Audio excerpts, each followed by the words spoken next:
Hi all, welcome back to our YouTube channel. അപ്പോൾ നമ്മൾ നോക്കാൻ പോകുന്നത് ലോ ഓഫ് ക്രിസ്റ്റലോഗ്രഫി എന്നാണുള്ളതാണ്. 3 ലോസസ് ഉണ്ട് അല്ലേ? 3 ലോസസ് ഉണ്ട്. അതിൽ ഒന്നാമത്തെ ലോ എന്ന് പറഞ്ഞു കഴിഞ്ഞാൽ law of constancy of the interfacial angles. Constancy of interfacial angles. The angle between the corresponding crystal faces remain same for a given substances no matter how the phase develops.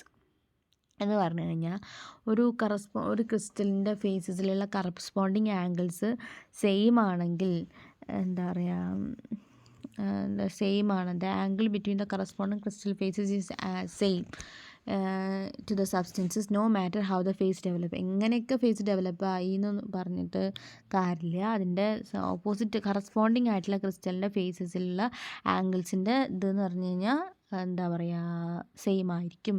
ഇനി law of symmetry. All crystal of the same substances possess a same elements of symmetry. കുറേ symmetries ഉണ്ട്. Symmetrical operation and symmetrical elements എന്താ നോക്കാം.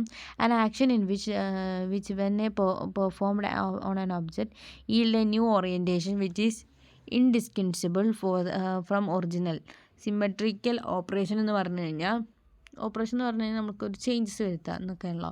അതെന്ന് വെച്ചാൽ it is an action that is ഒരു ഒബ്ജക്റ്റിൽ ഉണ്ടാക്കുന്ന ഒരു ആക്ഷനെയാണ് പറയുന്നത് new orientation when the distinguishable from the origin. A geometrical entity such as line, plane or a point which is the symmetry operation. Symmetrical elements എന്ന് പറഞ്ഞു കഴിഞ്ഞാൽ ലൈനും പോയിൻറ്റും, അതേപോലെ ലൈനും പോയിൻറ്റും പ്ലെയിനൊക്കെ വരയ്ക്കുന്നതാണ് സിമെട്രിക്കൽ എലിമെൻറ്റ്സ്. അങ്ങനെ കുറേ സിമെട്രിക്കൽ എലിമെൻറ്റ്സ് ഉണ്ട്. ആക്സിസ് ഓഫ് സിമെട്രി ഉണ്ട്, പ്ലെയിൻ ഓഫ് സിമെട്രിക്കൽ ഉണ്ട്, സെൻറ്റർ ഓഫ് സിമെട്രി ഉണ്ട്.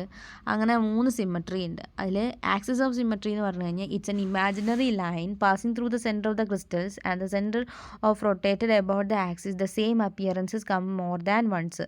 എന്ന് വെച്ച് കഴിഞ്ഞാൽ ഒരു ഇമാജിനറി ലൈൻസ് അതിൻ്റെ ഒരു ക്രിസ്റ്റലിൻ്റെ നടുവ് കൂടെ പോകുന്ന ഒരു ഇമാജിനറി ലൈൻസാണ്.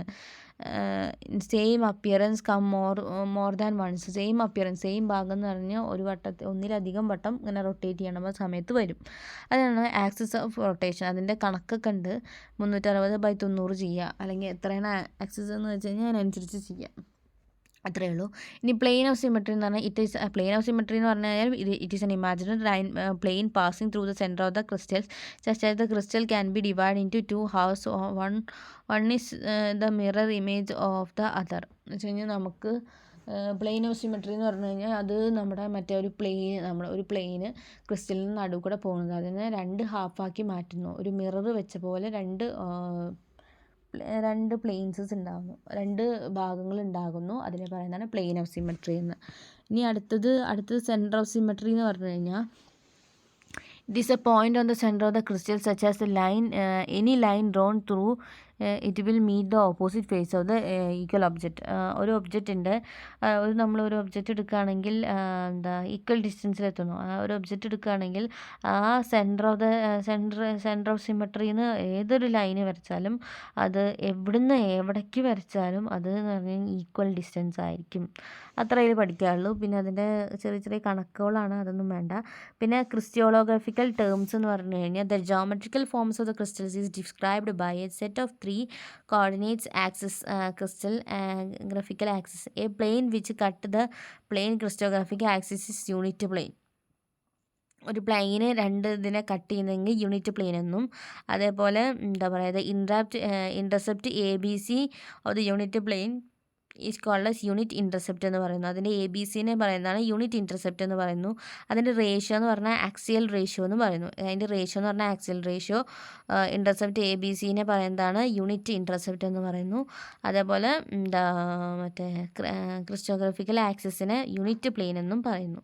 അപ്പോൾ ഇത്രയേ ഉള്ളൂ. അപ്പോൾ നമ്മൾ സെൻറ്റർ ഓഫ് സിമെട്രി എന്താണെന്ന് പഠിച്ചു, പ്ലെയിൻ ഓഫ് സിമെട്രി എന്താണെന്ന് പഠിച്ചു, ആക്സിസ് ഓഫ് സിമെട്രി എന്താണെന്ന് പഠിച്ചു. പിന്നെ അതേപോലെ 2 ലോസ്, ലോ ഓഫ് കൺസ്റ്റൻസി ഓഫ് ഇൻ്റർഫേഷ്യൽ ആംഗിൾസും അതേപോലെ ലോ ഓഫ് സിമെട്രി നമ്മൾ പഠിച്ചു. ഇനി ഒരു ലോയും കൂടി പഠിക്കാനുണ്ട്.